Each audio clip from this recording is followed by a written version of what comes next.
du sens et du rire. Bonsoir et bienvenue dans ce fameux podcast du sens et du rire. Voici Aurélie Jure. Elle aime se prendre la tête et remettre les choses en question et en rire. Car c'est grâce au rire que la vie vaut la peine d'être vécue. Et je vous présente Laetitia ex-Braga. Elle aime les petits renards. Elle aime regarder les étoiles et sourire à la vie. Et nous venons toutes les deux vous présenter ce qui fait sens dans nos vies, dans notre quotidien et en rire. Et en rire. Parce que le rire, c'est important.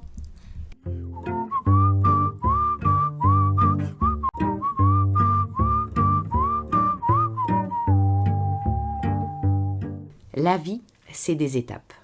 La plus douce, c'est l'amour. La plus dure, c'est la séparation. La plus pénible, c'est les adieux. La plus belle, c'est les retrouvailles. Car la vie ne vaut la peine d'être vécue sans amour, disait notre ami Gainsbourg. Voici donc le thème de ce podcast, l'amour. Mais pourquoi avons-nous choisi l'amour, ma chère ? Eh bien parce que nous sommes en février. Et en février, c'est le mois de l'amour. C'est joli. D'ailleurs, c'est bien le 14 février que nous fêtons la Saint-Valentin, la fête des amoureux. Donc depuis quand exactement on fête la Saint-Valentin, d'ailleurs? C'est vrai. On ne sait pas trop. Pourquoi c'est la fête des amoureux? On sait que c'est en référence au prêtre Valentin. Le prêtre Valentin. C'est 270, c'est ça? 270, c'est le jour de sa mort. Février 270. Il mariait les amoureux. Mais Claude, il n'était pas d'accord. Non, Claude n'était pas d'accord parce qu'il disait que les hommes mariés étaient des mauvais combattants. Et ouais. Et ils sont plus tranquilles. Mais ouais, ils sont posés, ils n'ont plus rien à prouver, voilà. Bon, on le comprend, mais ceci dit, on continue à penser à Valentin le 14 février, qu'on soit seul ou en couple. C'est vrai. Et d'ailleurs, en parlant de solitude, sais-tu qu'il y a beaucoup de personnes qui se sentent seules? Ah, combien? 5,5 millions de Français selon le dernier sondage en 2019. Et oui, ça fait beaucoup de monde. Ça fait quand même beaucoup. Hein. Moi, j'aimerais bien leur faire un câlin, tu vois, parce qu'on se sent moins seul quand on a un câlin.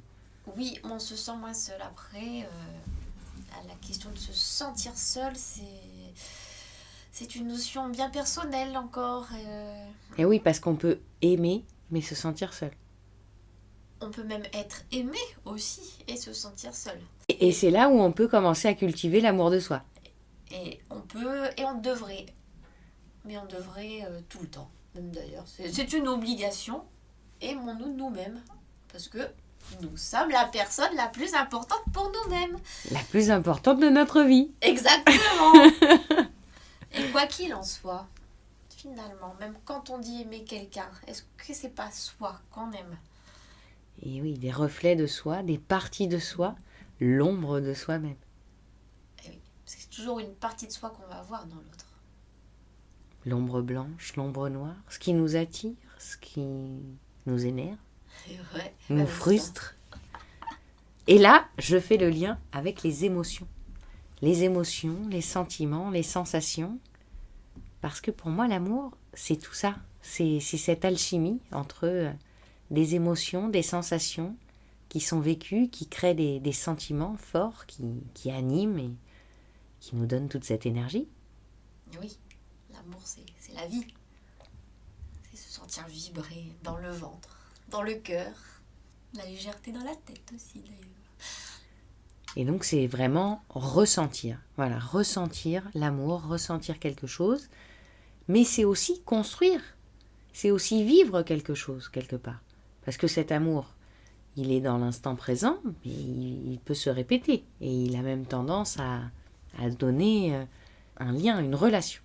Oui, alors il peut y avoir effectivement la notion de construction, mais pas forcément. Les relations d'amour peuvent être éphémères, très très très éphémères, sans pour autant que ça leur enlève leur beauté. Et potentiellement que ça les embellisse encore plus. Et oui, et c'est en ça donc qu'elles nous nourrissent. Parce qu'il y a une notion d'intensité où j'ai envie de me dire que ces phases d'amour éphémères peuvent justement t'alimenter, te donner une énergie qu'après tu transformes et tu rediffuses justement dans des amours plus concrètes et plus durables. Et c'est ça que l'être humain, il a du mal avec ça souvent, j'ai l'impression. Enfin, moi, je parle pour moi, bien sûr. Je le vois quand même aussi chez d'autres, mais on veut toujours retenir. Je me sens un peu concernée. On a toujours envie de... Quand quelque chose nous semble trop court, on a envie de continuer la sensation. On a du mal à juste dire « Ah, c'était bien !» et dire bah voilà, on passe à autre chose. Non, on a envie de garder ça, quoi, et puis de le contrôler. Parce que c'était tellement bon qu'on veut le garder. On arrive, Mais la solution, c'est de n'en retenir que l'essence, finalement. De n'en retenir que cette énergie que ça a dégagée en toi. Et de tout cet amour de toi que ça t'a révélé, que ça t'a donné envie de diffuser autour de toi, quoi. Ouais. Ça, c'est... avec la sagesse, on arrive à faire ça, je pense. Je me sens concernée. On grandit de jour en jour. Oh là.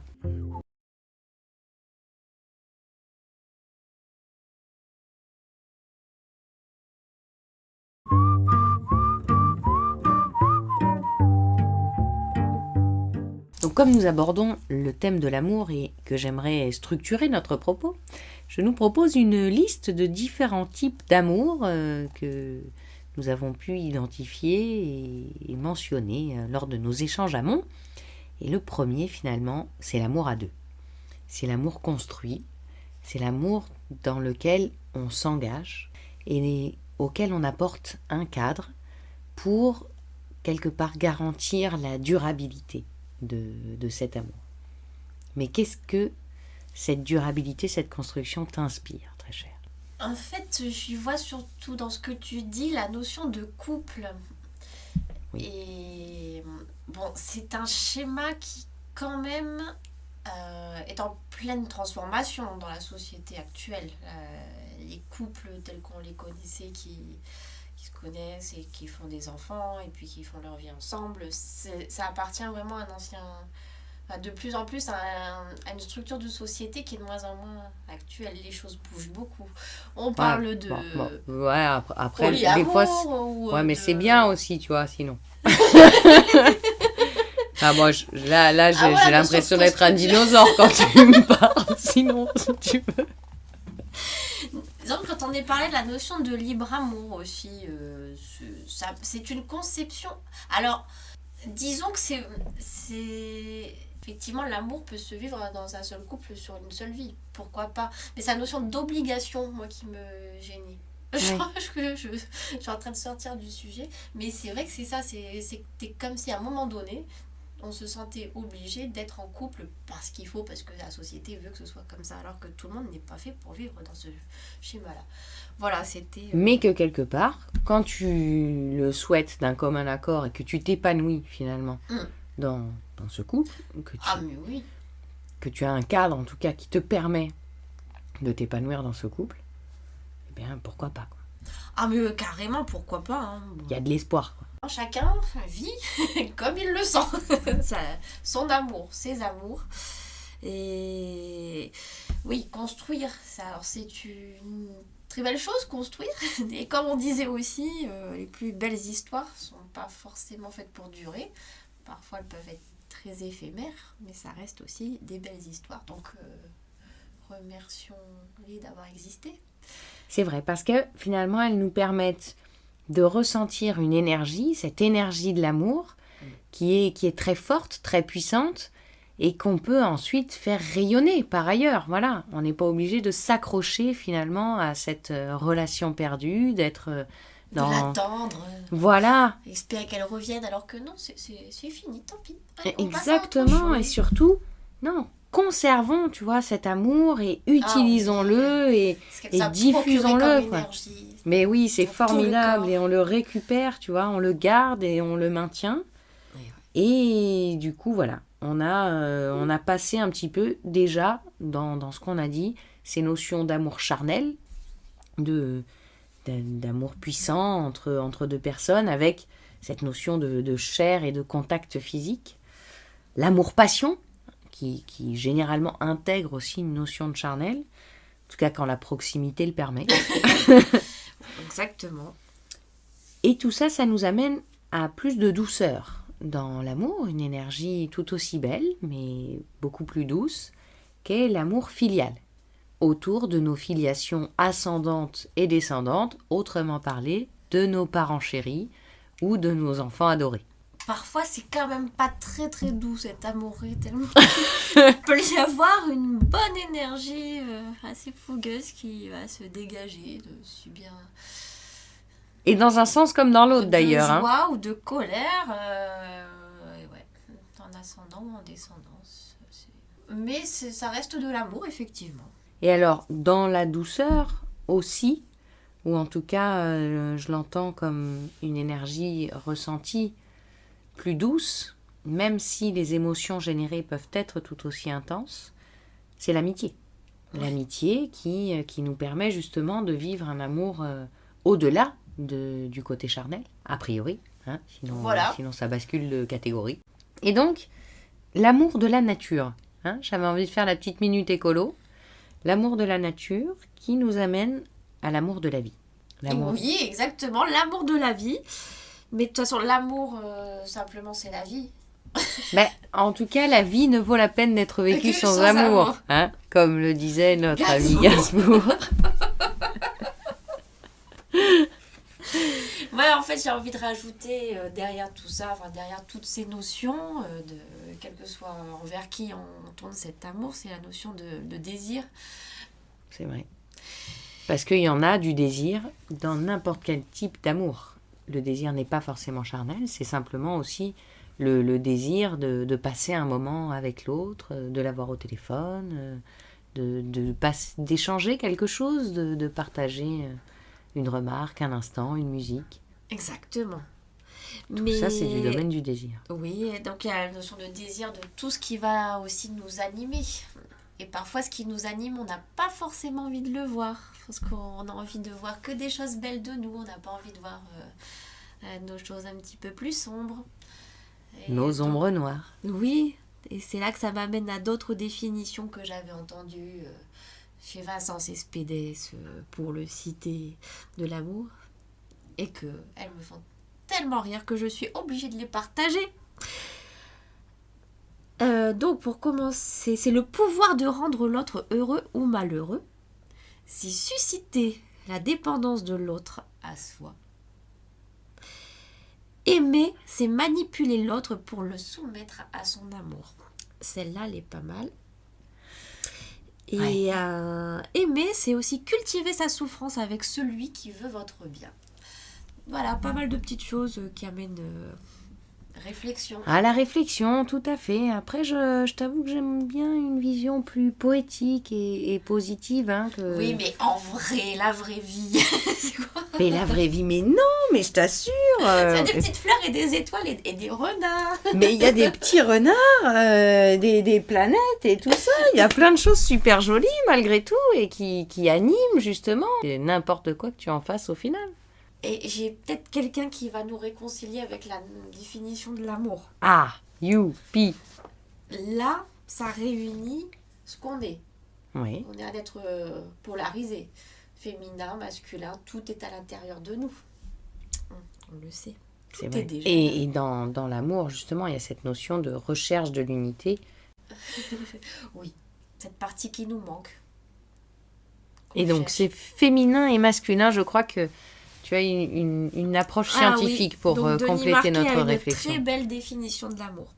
Un amour accompli aurait deux faces. La plus connue est la face féminine. On parle d'amour inconditionnel. Alors, qui que tu sois, quoi que tu fasses, je t'accueille, mon amour t'est donné. Oui, non, ça fait un peu fleur bleue quand même. Mais si on y rajoute la face masculine qui est moins connue, non pas accueil mais désir inconditionnel de l'autre. Qui que tu sois, deviens-le. C'est l'amour exigence, celui qui somme l'autre d'être digne de lui-même.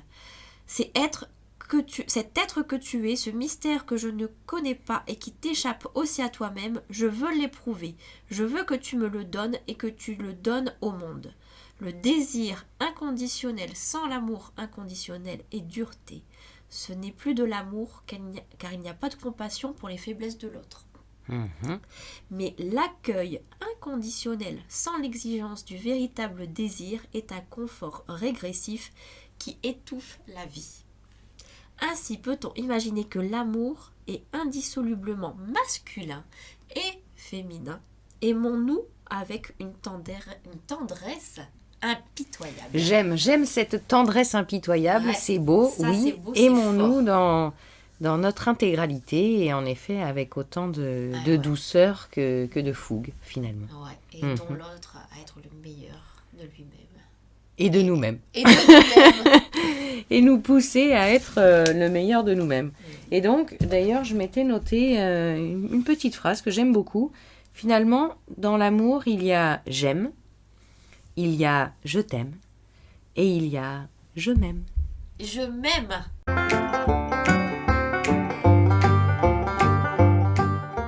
Et pour clôturer ce podcast, nous allons vous proposer le petit moment rire pour apporter de la légèreté à ce propos qui était intense, qui nous a animés. Et c'est donc 2 blagues qu'on va vous proposer parce qu'on n'a pas réussi à trancher. Alors, je vais te laisser présenter la tienne. 2 petits personnages qui discutent. Mon chéri d'amour, tu m'aimes à quel point ? Regarde les étoiles et compte-les. C'est la quantité d'amour que j'éprouve pour toi. Mais c'est le jour. Exactement. Voilà, un petit côté piquant, j'avoue que j'aime beaucoup. Mais moi, j'ai choisi quelque chose de plus mignon. C'est le cas de le dire. Avec les mignons qui nous proposent la blague suivante. Alors, c'est 2 mignons qui se parlent. Le premier mignon dit « Je t'aime ». L'autre mignon « Comment sais-tu que c'est de l'amour ? Quand je pense à toi, je peux plus respirer. Ça, c'est de l'asthme. Alors, je t'asthme. » C'est mignon. Eh bien, merci d'avoir suivi ce podcast. On vous proposera peut-être un contenu, un blog pour voter sur la blague qui vous a le plus plu. Déjà, je propose le vote sur la page Facebook. Qui a été créée récemment. Oui. Voilà. Mais on va créer autre chose pour les personnes qui n'ont pas Facebook, d'ailleurs. Merci. Parce que moi, je ne pourrais pas y aller sinon. Et en attendant, eh bien, aimez-vous, vous-même. Et peut-être les autres après, mais pensez à vous. Et aimez, tout simplement. Profitez de la vie. Et oui, désirez la vie. Et riez.